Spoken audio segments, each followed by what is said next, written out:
আল্লাহ আমার রব, এই রবি আমার সব। দামে দামে তন মনে তারি অনুভব। তোমার দুনিয়াতে আমি যেদিকে তাকাই, অথই নিয়ামতে ডুবে আছি সবাই। পাক পাখালির গানে শুনি তসবি কলো রব, তসবি কলো রব। আল্লাহ আমার রব, এই রবি আমার সব। আসসালামু আলাইকুম, আলহামদুলিল্লাহ, আসসালাতু ওয়াসসালামু আলা রাসূলিল্লাহ। প্রিয় দর্শক, আপনারা যারা দেশে আছেন প্রবাসে, সবাইকে জানাই অনেক অনেক প্রীতি ও শুভেচ্ছা। শুরু হলো এনটিভি আয়োজিত এবং লাভ হলো নিবেদিত অনুষ্ঠান আপনার জিজ্ঞাসা। আপনাদের সাথে আছি আমি জাইনুল আবেদিন আজাদ, আর আপনাদের মনে জাগা প্রশ্নের জিজ্ঞাসার জবাব দিচ্ছেন বিশিষ্ট আলেম ডক্টর মোহাম্মদ সাইফুল্লাহ। আসসালামু আলাইকুম ওরহমতুল্লাহি ওয়া বারাকাতুহু। প্রিয় দর্শক, চলুন তাহলে জিজ্ঞাসার জগতে। শুরুতে একটি ইমেল পাঠিয়েছেন রেজাউর রহমান, লিখেছেন, আমি কিছু টাকা ভাঙিয়ে গরিবকে দান করে দিয়েছিলাম, তবে অল্প টাকা না, কিন্তু দান করার সময় নিয়ত করিনি জাকাতে টাকা দিচ্ছি। এখন ওই টাকা দিয়ে কি আমার জাকাত আদায় হবে? না, আপনার জাকাত আদায় হবে না। জাকাতের জন্য শর্ত হচ্ছে সম্পদ থেকে অবশ্যই জাকাত হিসেবে সেটাকে খরচ করতে হবে, বের করতে হবে, আলাদা করতে হবে, হিসাব করে বের করতে হবে। হিসাব করে আলাদা করতে হবে। আপনি এমনি দান করেছেন, এরপরে আপনি দান করার পরে জাকাত থেকে সেটাকে মাইনাস করার চেষ্টা করছেন, এটা বৈধ নয়, এটা জায়েজ নেই, এতে আপনার জাকাত আদায় হবে না। এবং আদায়ের আগেও আপনাকে এটা নিশ্চিত হতে হবে যে আমি এটা জাকাত হিসেবে বের করেছি এবং জাকাত হিসেবে আদায় করছি। কারণ আবার জাকাতের হকদার আর এমনি সদকা দান খারাত এক জিনিস নয়, এদের খাত আলাদা রয়েছে। জাকাতের খাতকে আল্লাহ সুবহানাহু ওয়া তাআলা কোরআনে কারীমের মধ্যে স্পষ্ট করে দিয়েছেন। কোরআনে আল্লাহ সুবহানাহু ওয়া তাআলা তারা জাকাতের 8টি খাত স্পষ্ট করে উল্লেখ করেছেন। সুতরাং জাকাত আপনি যাকে তাকে দিতে হয়ে গেল না। আর দান আপনি হয়তো এমনি যে কোনো ব্যক্তিকে দিতে পারেন, সহযোগিতা যে কোনো ব্যক্তিকে আপনি সহযোগিতা করতে পারেন। সুতরাং জাকাত যদি আপনার হয়, সেটা আপনাকে সম্পদ থেকে হিসাব কষে বের করতে হবে এবং জাকাত হিসেবে সেটা বন্টন করতে হবে। আমরা খুবই গুরুত্বপূর্ণ বিষয় অবগত হলাম। প্রিয় দর্শক আরও লিখেছেন, তিরমিজি শরীফের 2905 নম্বর হাদিস সম্পর্কে বিশদ জানতে চাই। 2905-এর যে হাদিসটি তিনি উল্লেখ করেছেন সেটা আলী ইবনে আবি তালিব রাদিয়াল্লাহু তাআলা আনহু قال قال رسول الله صلى الله عليه وسلم من قرأ القرآن واستظهره فأحل حلاله وحرم حرامه أدخله الله به الجنة وشفعه في عشرة من أهل بيته كلهم قد وجبت له النار. قال أبو عيسى هذا حديث غريب لا نعرف إلا من هذا الوجه ওয়ালাইসা ইসনাদুহু বিসাহিহ। এক নম্বর কথা হচ্ছে 2905 নম্বর হাদিস যদি আপনার নাম্বারিং ঠিক হয়, কারণ আমি যে নাম্বারিংটা পড়তেছি এই নাম্বারিং হচ্ছে ইন্টারন্যাশনাল যেই নাম্বার রয়েছে সেই নাম্বার থেকে, এটা শামেলাতে যে নাম্বার প্রয়োগ করা হয়েছে, বাকি বাংলাদেশের নাম্বারের সাথে মিল নেই, না মিল থাকার সম্ভাবনা কম রয়েছে। সেখানে আলী ইবনে আবি তালিব রাদিয়াল্লাহু বর্ণিত হাদিস, তিনি বলেন রাসূলুল্লাহ সাল্লাল্লাহু আলাইহি ওয়াসাল্লাম ইরশাদ করেছেন, মান কারা আল কুরআন, যে কোরআন তেলাওয়াত করলো, ওয়াস্তাজহারাহু, এবং কোরআনকে যথাযথভাবে মানে বুঝলো, উপলব্ধি করলো, ফাআহাল্লা হালালাহু, এর হালালকে হালাল হিসেবে গ্রহণ করলো, মেনে নিল এবং পালন করলো, ও হাররামা হারামাহু, হারামকে হারাম হিসেবে জানলো এবং মেনে নিল, আদখালাহুল্লাহু বিহিল জান্নাতা, আল্লাহ তাআলা এর মাধ্যমে তাকে জান্নাতে প্রবেশ করাবেন, ওয়াশাফাহু ফি আশরাতিন মিন আহলি বাইতে, এবং তার পরিবারের 10 জনের ব্যাপারে তার সুপারিশ গ্রহণ করবেন, কুল্লুহুম, তাদের সকলেই কাদ ওয়াজাবাত লাহুন নার, যাদের জন্য জাহান্নাম অবধারিত হয়েছে। ক্বালা আবু ঈসা বলেন, আবু ঈসা হচ্ছে কে? ইমাম তিরমিজি রহমতুল্লাহ আলাইহি। ইমাম তিরমিজি রহমতুল্লাহ বলতেছেন, মানে আবু ঈসা বলেন, হাযা হাদিসুন গরীব, এই হাদিসটা একেবারেই আননোন। না গরিব মানে আমাদের দেশে দরিদ্র না, দরিদ্র না, একেবারে অপরিচিত, এটা অপরিচিত। লা না'রিফু ইল্লা মিন হাযাল ওয়াজহি, মানে এই সূত্র ছাড়া আর কোন সূত্রের কোনো বর্ণনা আমার জানা নেই। এরপরে বলে দিচ্ছেন যে ওয়ালাইসা ইসনাদুহু বিসাহিহ, এর সনদ সহিহ নয়, বরং হাদিসটি অত্যন্ত দুর্বল। অত্যন্ত দুর্বল। জি। তাহলে এই হাদিসের বক্তব্য আমাদের বক্তব্য মানা কোনো প্রয়োজন নেই। যাবে না, না। বিশ্বাস করা যাবে না। নতুন প্রশ্নে যাচ্ছি। পাচ্ছি হচ্ছেন মোস্তাক আহমেদ, সৌদি আরবের তায়েব থেকে লিখেছেন, আরবি ভাষায় আউয়াল শব্দের অর্থ হচ্ছে শুরু বা প্রথম, তারিক অর্থ রাস্তা, জামাল অর্থ উট। আমাদের দেশে দেখা যায় অনেকের নাম রাখা হয়েছে আউয়াল মিয়া, তারিকুল মিয়া, জামাল মিয়া, আউয়াল মিয়া, তারিকুল মিয়া। এই যে জামাল মিয়া নাম হিসেবে এগুলো কতটা উপযুক্ত নাম? উপযুক্ত নাম, আপনি তো ভাষাবিদ হিসেবে জ্ঞান উল্লেখ করে দিয়েছেন, কিন্তু সব ভাষার জ্ঞান তো এক নয়, আরও কিছু পড়ালেখা করতে হয়। ফাওকা কুল্লি জি ইলমিন আলিম, প্রত্যেক জ্ঞানীর উপর জ্ঞানী আছে, প্রত্যেক জ্ঞানীর উপর জ্ঞানী আছে। মিয়া শব্দটা আমাদের এই অঞ্চলে ব্যবহার করা হয় থেকে, এটি ফার্সি শব্দ থেকে উর্দুতে এসেছে। মিয়া হচ্ছে যিনি মানে সম্মানার্হ, মানে সম্মানীয়, সম্মান রাখেন, মানে সম্মানিত ব্যক্তি। সম্মানিত ব্যক্তিকে খেতাব করা হয় তাকে মিয়া দিয়ে, বুঝতে পেরেছেন কিনা। এবং মানুষের কাছে মানে প্রভাবশালী, সম্ভ্রান্ত বোঝানোর জন্য মিয়া শব্দ ব্যবহার করা হতো। জ্ঞান মানে বিদগ্ধ ব্যক্তিকে মিয়া শব্দ লকব দেওয়া হতো। সুতরাং আপনি নিজের জ্ঞান অনুযায়ী যেভাবে বলেছেন এটা যথেষ্ট নয়, আরও কিছু জ্ঞান অর্জন করতে হবে। জামাল মিয়া মানে লোকটাকে যিনি মানে বিদগ্ধ সুন্দর ব্যক্তি, সুতরাং এটা অপছন্দনীয় নাম হবার কোনো কারণ নেই। প্রতিটা শব্দ তো প্রতিশব্দ আছে, হ্যাঁ, হ্যাঁ। অর্থ তো শুধু একটাই না। একটা নয়। জামাল অর্থ কি শুধু উট? না না, জামাল হচ্ছে সুন্দর, উট না। জামাল উনি বলছেন এখানে জামাল অর্থ উট বলেছেন। না, এগুলো সম্পর্কে আমাদেরকে জানতে হবে, আরও পড়তে হবে। জি, আরও জেনে আমাদের প্রশ্ন করাই ভালো, প্রিয় দর্শক। তো আপনার মধ্যে প্রশ্ন জেগেছে, আপনি প্রশ্ন করেছেন, এই জন্য আপনাকে ধন্যবাদ। আমাদের হাতে একটি চিঠি, দীর্ঘ চিঠি পাঠিয়েছেন দুনিয়া কলেজ শনি রাখরা, ঢাকা থেকে। অনেক প্রশ্ন। ৯ নম্বর প্রশ্নে আপনি লিখেছেন, যৌবনে ফজিলতের আমল তেমন করেনি, যদিও জানতো, বৃদ্ধ বয়সে করেছে, ফজিলত কি পাবে? একজন বহু বছর ধরে অধিক সালাত পড়ে, সিজদা অনেক দেয় সালাতে, জান্নাতে রসুল সাল্লাল্লাহু আলাইহি ওয়াসাল্লামের সাথে থাকতে, আর উনি মৃত্যুর আগে কিছুদিন পড়েছেন, ফজিলতটা কি পাবে? তিনি যদি যৌবনের মানে ফজিলতের আমল না করেন, মানে কি? মানে হচ্ছে যৌবনকালটাকে প্রথম থেকে, যৌবনকালের শুরু থেকে আরম্ভ করে যৌবনের একেবারেই মানে পড়ন্ত সময় পর্যন্ত, বিকেল পর্যন্ত যদি তিনি আল্লাহ তাআলার ইবাদতের সাথে যেভাবে সম্পৃক্ত হওয়ার কথা সেভাবে সম্পৃক্ত না হন, তাহলে যৌবনের যে ফজিলত রয়েছে হাদিস দ্বারা সেটি পাবেন না। এরপরে এবাদত তিনি বৃদ্ধ বয়সে করেছেন, তাহলে এবার সুতরাং যৌবনের ফজিলত তিনি পাবেন না। বৃদ্ধ বয়সে আবাদত পাবেন। জি জি। তো এরপরে বহু বছর ধরে অধিক সালাত পড়েন, সিজদা করেন, রাসূলের সাথে উনি থাকতে পারবেন কিনা, মিলল কিনা এটা? আর উনি মৃত্যুর আগে কিছুদিন পড়েছে, ফজলতটুকু পারবে? মানে আপনাদের স্পষ্ট ওইটাই তো প্রশ্ন। যৌবনে আবাদত করে যৌবনে আবাদত ফল পাবে না, বৃদ্ধ বয়সে যদ্দূর করেছে তদ্দূর পাবে। হ্যাঁ, অবশ্যই। কোনো ব্যক্তি যদি আল্লাহ তাআলার 1000 সিজদা দেয়, আর ব্যক্তি যদি 1,00,000 সিজদা দেয়, সমান হবে কিনা? না, সংখ্যার কারণে তারতম্য হবে, অবশ্যই পার্থক্য হবে। জি।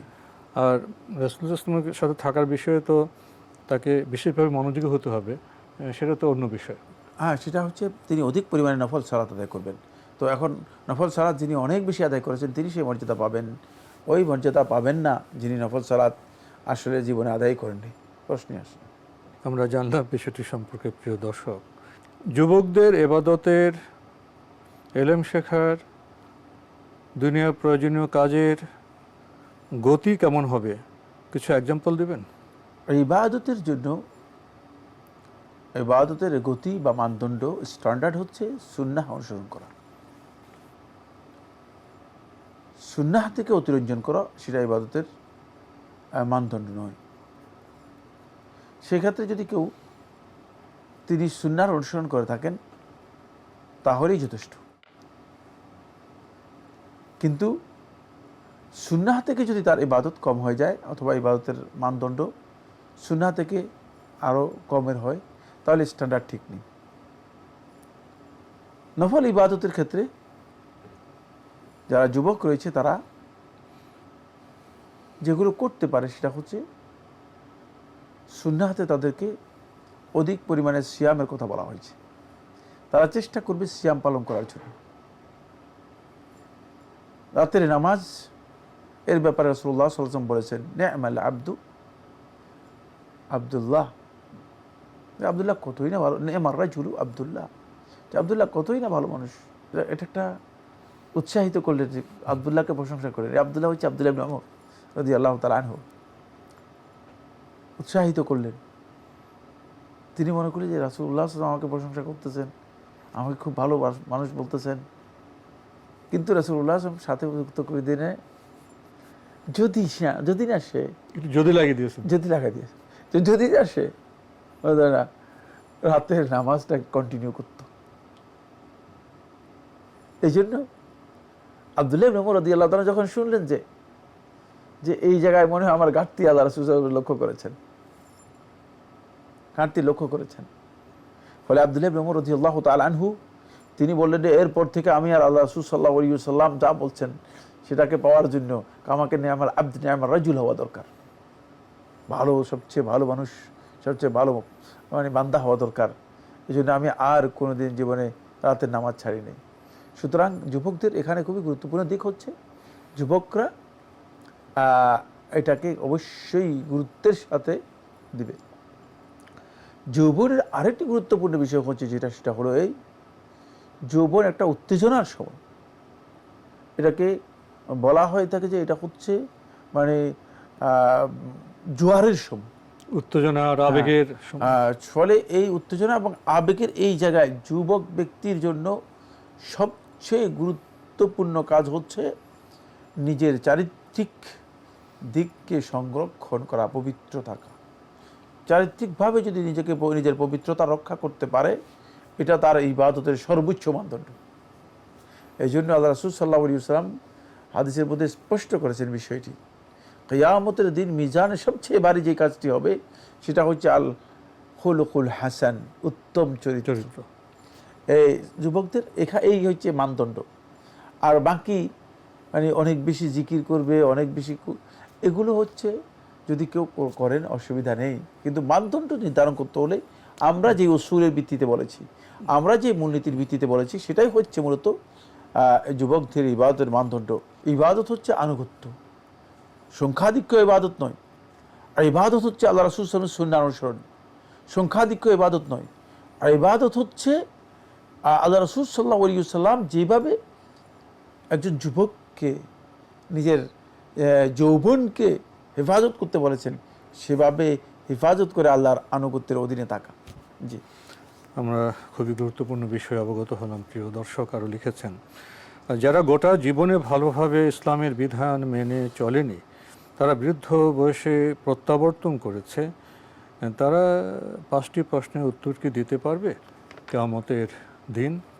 আল্লাহ ভালো জানেন এ সম্পর্কে। আল্লাহ সুবহানাহু ওয়া তাআলা সবচেয়ে ভালো জানেন। যদি আল্লাহ সুবহানাহু ওয়া তাআলা তাদের তওবা কবুল করে থাকেন, অবশ্যই তারা নিজেদের 5টি প্রশ্নের উত্তর দিতে না পারলেও কিন্তু তারা নিজেদের এই প্রশ্নের উত্তরের থেকে নিজেকে রক্ষা করতে পারবেন। অনেক প্রশ্ন আপনি পাঠিয়েছেন, বাকি প্রশ্নের জবাব আমরা অন্য সময় দেওয়ার চেষ্টা করব। আপনার 13 নম্বর প্রশ্নটি এরকম, তাকওয়া বৃদ্ধির উপায় কি কি? এটা অনেক বড় প্রশ্ন। তাকওয়া বৃদ্ধির উপায় অনেক বড় প্রশ্ন। প্রথম কথা হচ্ছে তাকওয়া বৃদ্ধির প্রথম কাজ হচ্ছে সেটা হলো আপনি হালাল ভক্ষণ করবেন, অন্যথায় অন্তরের মধ্যে তাকওয়া আসবে না। 2 নম্বর হচ্ছে সেটা হলো হারামকে পরিপূর্ণরূপে বর্জন করবেন। হারাম করলেন আর মনে করে যে তাকওয়া বৃদ্ধি হয়ে যাচ্ছে, না, কোনো সম্ভাবনা নেই। হারামকে অবশ্যই আপনাকে বর্জন করতে হবে, পরিপূর্ণরূপে বর্জন করতে হবে। হারাম যেগুলো আল্লাহ তাআলা নিষেধ করেছেন সেগুলোর মধ্যে তাকওয়া নেই। সুতরাং কোনো ব্যক্তি হারাম কাজে লিপ্ত থাকবে আর মনে করবে যে তিনি তাকওয়া লাভ করেছেন, এ কথা শুদ্ধ নয়। রাসূলুল্লাহ সাল্লাল্লাহু আলাইহি ওয়াসাল্লাম হাদিসের মধ্যে সেভাবে নির্দেশ দিয়েছেন। রাসূলুল্লাহ সাল্লাল্লাহু বলেন, ইত্তাকিল মাহারিম তাকুন আ'বাদান নাস। তুমি হারাম থেকে পরহেজ করো, হারাম থেকে নিজেকে বিরত রাখো, হারামকে ভয় করো, বাঁচাও, তাহলে তাকুন আ'বাদান নাসি, তাহলে তুমি লোকদের মধ্যে সবচেয়ে বড় আল্লাহর বুজুর্গ হবে, সবচেয়ে বড় আবেদ হবে। তাহলে হারাম থেকে বাঁচতে হবে। যদি আপনি তাকওয়া অর্জন করতে চান তাহলে আল্লাহ আপনাকে অবশ্যই হারাম থেকে বাঁচতে হবে। এরপরে তাকওয়ার রূপ হচ্ছে যেটা, সেটা হলো আল্লাহ সুবহানাহু ওয়া তাআলা যেগুলো ফরজ করেছেন সেগুলো আপনাকে অবশ্যই পালন করতে হবে। আল্লাহ তাআলার ইবাদত বাদ দিয়ে, ফরজ বাদ দিয়ে যদি মানে নফল নিয়ে দৌড়াদৌড়ি করেন তাহলে তাকওয়া হবে না। এটাই বেশি দেখা যায়, নফল নিয়ে দৌড়াদৌড়ি। আর ফরজ অবশ্যই আপনাকে কি করতে হবে, ফরজটাকে আপনাকে পালন করতে হবে। এটা তাকওয়ার মূল দাবি। তাকওয়াকে ঠিক রাখার জন্য আপনাকে অবশ্যই মূল বিষয় হচ্ছে ফরজকে কি করতে হবে, ঠিক রাখতে হবে। ফরজ যদি নাই তাহলে আপনি তাকওয়া অবলম্বন করতে পারবেন না। ফরজ নাই, সেখানে আসলে কোনো তাকওয়াই নেই। 4 নম্বরে যে বিষয়গুলো সেটা হচ্ছে ইলম অর্জন করতে হবে। ইলম অর্জন করতে হবে কিভাবে, আপনি কোনটা হালাল, কোনটা হারাম, কোনটা হক, কোনটা বাতিল, কোনটা সত্য, কোনটা মিথ্যা, কোনটা সুন্নত, কোনটা বেদাত, এই জ্ঞান যদি আপনার না থাকে তাহলে আপনি এগুলোর মধ্যে পার্থক্য করতে পারবেন না, এগুলো থেকে বাঁচতে পারবেন না। ফলে আজকে আমাদের সমাজে আমরা দেখতে পাই অনেক আলেম আছেন তিনি বেদাত বুঝেন না এবং নিয়মিত বেদাত করেন, আর আল্লাহ তাআলার কাছে আল্লাহ আমাকে বেদাত থেকে রক্ষা করুন, নাউযুবিল্লাহি মিন যালিক। এই ধরনের ঘটনা মানে অহরহ হচ্ছে। মসজিদের মধ্যে বেদাত করতেছেন আর দোয়া করতেছেন আল্লাহ তাআলার কাছে, আল্লাহ আমাকে বেদাত থেকে রক্ষা করুন। আমরা এখন তাকওয়ার একটা বাহ্যিক পোশাকের রূপ লক্ষ্য করছি, পোশাকের রূপ। তো এর কারণ হচ্ছে তিনি ইলমি অর্জন করে নেয়, কারণ তাকওয়ার জন্য ইলম শর্ত। তাহলে আপনি যদি আল্লাহ তাআলার পরিচয় লাভ করতে না পারেন, আপনি যদি আল্লাহ রাসূলের পরিচয় লাভ করতে না পারেন, আপনি যদি দ্বীনের মৌলিক বিষয়গুলো সেগুলোর জ্ঞান অর্জন না করতে পারেন, কীভাবে আপনি তাকওয়া অবলম্বন করবেন? এই জন্য আল্লাহ সুবহানাহু ওয়া তাআলা যখন তাকওয়ার কথা বলেছেন স্পষ্ট করে যে ইন্নামা ইয়াখশাল্লাহা মিন ইবাদিহিল উলামা, সত্যিকার আল্লাহ রাব্বুল আলামিনকে ভয় করতে পারবে তারাই যারা আলেম। কারণ ইলম না থাকলে ভয় করার সুযোগ থাকে না, ভয় করতে পারে না। এটা অবশ্যই খেয়াল রাখতে হবে। এরপরে যে কত নম্বর 5 নম্বর পয়েন্ট হচ্ছে যেটা, সেটা হলো আল কানাআতু বিল কালিল। আল কানাআতু বিল কালিল হচ্ছে আল্লাহ তাআলা একটা বরাদ্দ দিয়েছেন আমার জন্য, আপনার জন্য, এতেই সন্তুষ্ট থাকতে হবে। চাই শুধু অতিরিক্ত আরও কি পাওয়া যায়, আরও কি পাওয়া যায়, আরও কিছু পাওয়া যায়। লোভ লালসা এমন এক পর্যায়ে চলে গিয়েছে যে মানে দুনিয়ার সমস্ত কিছু একসাথ করতে পারলে আমরা মনে করি যে আমার মানে দরকার, আরও দরকার, আমাদের শেষ করতে হবে। আল কানাআতু বিল কালিল। একেবারে 6 নম্বর লাস্ট পয়েন্ট যেটা, সেটা হচ্ছে অবশ্যই আপনার প্রস্তুতি থাকতে হবে। এখান থেকে প্রস্থানের একটা প্রস্তুতি আছে। এটাকে বলা থাকে আলী ইবনে আবি তালেবের পরিভাষায় তিনি বলেছেন আল ইস্তিদাদু লিয়াউমির রাহিল। যেদিন এখান থেকে চলে যাবেন সেদিনের জন্য আপনার প্রস্তুতি গ্রহণ করতে হবে। মানে আপনার মাথায় থাকতে হবে যে এখানে কিন্তু আপনি স্থায়ী কেউ না, আপনার স্থায়ী কোনো জায়গা নেই, আপনার স্থায়ী বসবাস করার সুযোগ নেই। সুতরাং চলে যাওয়ার জন্য আপনাকে প্রস্তুতি নিতে হবে। এটা মাথায় রেখে আপনাকে এখানে বিচরণ করতে হবে, কাজ করতে হবে, তাহলে আপনি তাকওয়া অবলম্বন করতে পারবেন। তো আজকে আমাদের এখানে শেষ করতে হচ্ছে। আপনাকে অনেক ধন্যবাদ। আপনাকে অনেক ধন্যবাদ। প্রিয় দর্শক, আমরা দেখছিলাম এনটিভি আয়োজিত এবং লাভ হলো নিবেদিত অনুষ্ঠান আপনার জিজ্ঞাসা। আমাদের অনুষ্ঠান আপনারা এনটিভি অনলাইনেও দেখতে পারবেন। ভিজিট করুন www.ntv.com। এছাড়া ইউটিউবে এবং আমাদের ভেরিফাইড ফেসবুক পেজ অনুষ্ঠান দেখতে পারবেন। শেষে প্রশ্নটি খুব ছোট ছিল, তাকওয়া বৃদ্ধির উপায় কি? প্রশ্নের জবাবের শুরুতে শেখ বলেছিলেন এটা তো খুব বড় প্রশ্ন, তবে উনি সংক্ষেপে খুব গুরুত্বপূর্ণ কিছু বিষয়ের কথা উল্লেখ করেছেন। আমরা কি সেগুলি স্মরণে রাখতে পেরেছি? তাই আবারও বলছি, আমাদের হালাল খেতে হবে, সব ক্ষেত্রে হারাম বর্জন করতে হবে, ফরজকে ঠিক রাখতে হবে, জ্ঞান অর্জন করতে হবে, আল্লাহ যা বরাদ্দ রেখেছেন স্বল্পে তুষ্টি থাকতে হবে এবং মৃত্যুকে স্মরণ করতে হবে। এই জাগতিক জীবনে সব কিছু নয়, আমাদের ইহলৌকিকবাদী হলে চলবে না, পরকালে বিশ্বাস হিসেবে আমাদের মৃত্যুর জন্য প্রস্তুতি গ্রহণ করতে হবে। চিঠি লিখুন, প্রশ্ন পাঠান আমাদের ঠিকানায়। পরিচালক আপনার জিজ্ঞাসা, এনটিভি, বিএসসিসি ভবন, 7ম তলা, 102 কাজী নজরুল ইসলাম অ্যাভিনিউ, কারওয়ান বাজার, ঢাকা 1215। ইমেল অ্যাড্রেস আপনার জিজ্ঞাসা @ntvbd.com। মহান আল্লাহ আমাদের সবাইকে নিরাপদে রাখুন, রাখুন শান্তিতে। আসসালামু আলাইকুম। আল্লাহ আমার রব, এই রবি আমার সব, দামে দামে তুন মনে তারি অনুভব, তোমার দুনিয়াতে আমি যেদিকে তাকাই, অথই নিয়ামতে ডুবে আছি সবাই। পাক পাখালির গানে শুনি তসবি কলরব, তসবি কলরব। আল্লাহ আমার রব, এই রবি আমার সব।